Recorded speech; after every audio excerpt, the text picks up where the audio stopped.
Police সংস্কার কমিশনের সুপারিশে কিছু বিষয়ে অস্পষ্টতা নিয়ে এবং কিছু দরকারি সুপারিশ না করায় পুলিশ সদস্যদের মধ্যে ক্ষোভ তৈরি হয়েছে। এর মধ্যে স্বাধীন পুলিশ কমিশন গঠনের বিষয়টি অন্যতম। সংশ্লিষ্ট সূত্রগুলো বলছে, পুলিশকে রাজনৈতিক প্রভাব মুক্ত রেখে পেশাদারিত্বের সঙ্গে পরিচালনার জন্য স্বাধীন পুলিশ কমিশন গঠনের প্রয়োজনীয়তা নিয়ে আলোচনা ছিল, কিন্তু সংস্কার কমিশন এ বিষয়ে কোনো রূপরেখা দেয়নি।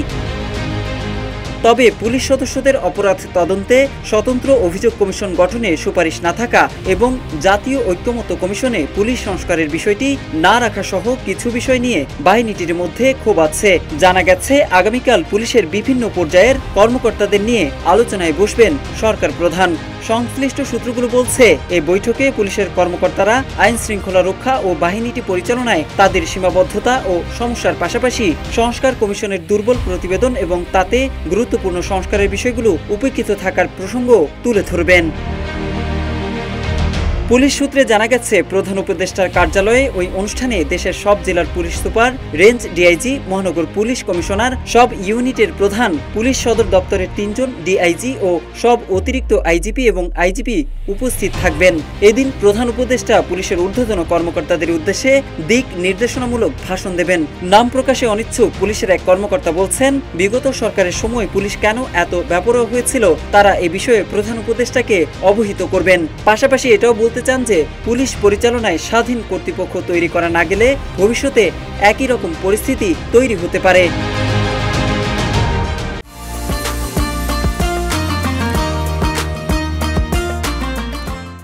ছাত্র জনতার অভ্যুত্থানে পুলিশের এক শ্রেণীর সদস্যদের গুলিতে অসংখ্য মানুষ মারা গেছেন। এজন্য অন্তর্বর্তী সরকার গঠনের পর পুলিশকে প্রভাবমুক্ত ও নিরপেক্ষ রাখতে স্বাধীন পুলিশ কমিশন গঠন হয়, যেটি গত 15 জানুয়ারি প্রধান উপদেষ্টার নিকট প্রতিবেদন জমা দিয়েছে। সংস্কার কমিশনের প্রতিবেদনে বলা হয়েছে, কমিশন একটি নিরপেক্ষ প্রভাবমুক্ত পুলিশ কমিশন গঠনের বিষয়ে নীতিগতভাবে ঐক্যমত্য পোষণ করে। প্রস্তাবিত পুলিশ কমিশন আইনের আওতায় অন্তর্ভুক্ত সংবিধিবদ্ধ সংস্থা হবে নাকি সাংবিধানিক কাঠামোভুক্ত একটি প্রতিষ্ঠান হবে, সে বিষয়ে বিশেষজ্ঞ মতামতের ভিত্তিতে সিদ্ধান্ত হওয়া বাঞ্ছনীয়। এদিকে সংস্কার কমিশন তাদের সুপারিশে সাধারণ মানুষের চাওয়াকে অগ্রাহ্য করেছে বলেও মনে করেন পুলিশের সদস্যরা। তারা বলছেন, কমিশন গঠনই করা হয়েছে বিশেষজ্ঞ সদস্যদের মাধ্যমে। সেখানে যখন সংস্কার কমিশনের সুপারিশে বিশেষজ্ঞ মতামত গ্রহণের কথা বলা হয়, তখন তাদের ভূমিকা ও সক্ষমতা নিয়ে প্রশ্ন ওঠে। এদিকে নাম প্রকাশ না করার শর্তে পুলিশের ঊর্ধ্বতন একজন কর্মকর্তা বলেন, পুলিশের মূল সমস্যা হলো অবৈধ আদেশ ও রাজনৈতিক প্রভাব বিস্তার। এই প্রভাব বিস্তারের ক্ষেত্র প্রস্তুত হয় নিয়োগ, বদলি, পদোন্নতি ও পদায়নকে ঘিরে।